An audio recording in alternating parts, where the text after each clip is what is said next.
नमस्कार मित्रों, मैं Ashok Kumar Dixit Aditya Vidya Vihar higher secondary school Khargone से। मित्रों, पूरे विश्व में व्यक्ति या तो कोरोना वायरस से ग्रसित है या डरा हुआ है, मानव मानव से नहीं मिल रहा है, एक दूसरे से दूरी बनाए हुए, सर्वत्र लॉकडाउन है और हम सब घरों में हैं। और ऐसे समय भारतीय संस्कृति की बहुत याद आ रही है। हमारे मनीषियों ने तो अनादि काल से ही हमें कहा था कि घर में यदि कोई मित्र आ जाए, कोई अतिथि आए, इस प्रकार से हाथ जोड़कर उसका अभिवादन करें। वर्तमान काल में हमने इसे योगिक क्रियाओं से जोड़ दिया और पाश्चात्य संस्कृति ने हमें हाथ मिलाना सिखाया, गले लगाना सिखाया, झप्पी देना सिखाया। और जब कोरोना का डर पूरे विश्व में फैला तो सभी विश्ववासियों ने हाथ जोड़कर अभिवादन करना प्रारंभ कर दिया। हमारी संस्कृति ने सदैव सिखाया, जीवन बहुत क्षणभंगुर है, काल करे सो आज कर, आज करे सो अब, पल में प्रलय होएगी, बहुरी करेगा कब। संस्कृति कहती है, सदैव कर्तव्य का पालन करो, आसक्ति रहित जीवन जियो, भावनाशील बनो, परंतु मोह का त्याग करो। केवल कर्तव्य के पालन से ही जीवन में संतुष्टि मिलेगी, मुक्ति मिलेगी। आज विश्व भर में व्यक्ति एक दूसरे की मदद करना चाह रहा है, लेकिन आसक्ति नहीं है। वे अपने पड़ोसी से, मित्रों से मिलना छूना बिल्कुल पसंद नहीं कर रहे हैं।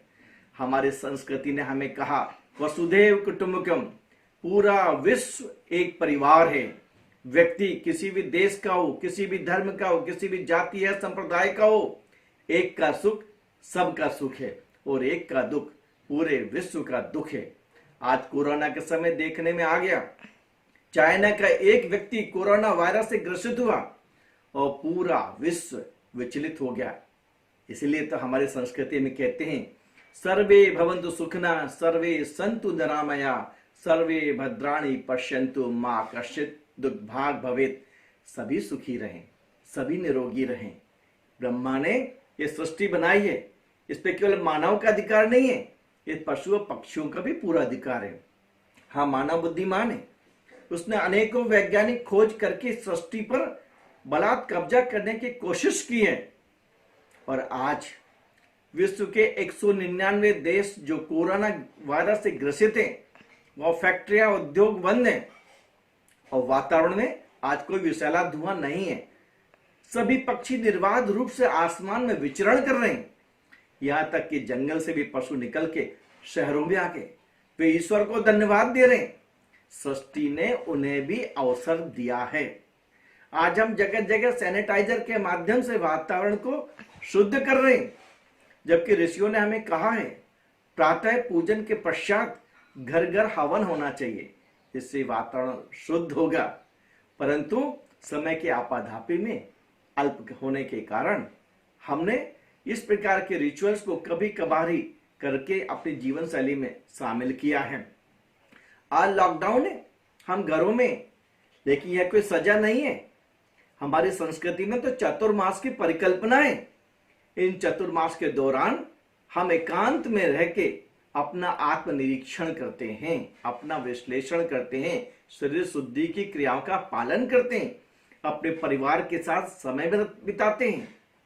वर्तमान में नवरात्रि चल रही है, कितना सुंदर समय है हमारे पास। हम अपने अंतर में जाएं, अपने हृदय में जाएं।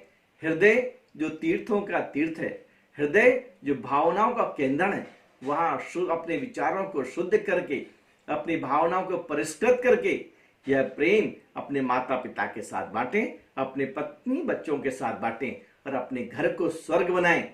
जो भारतीय मनुष्यों ने कहा, पूरा विश्व संतों से भरा हो, पूरा विश्व स्वर्ग हो।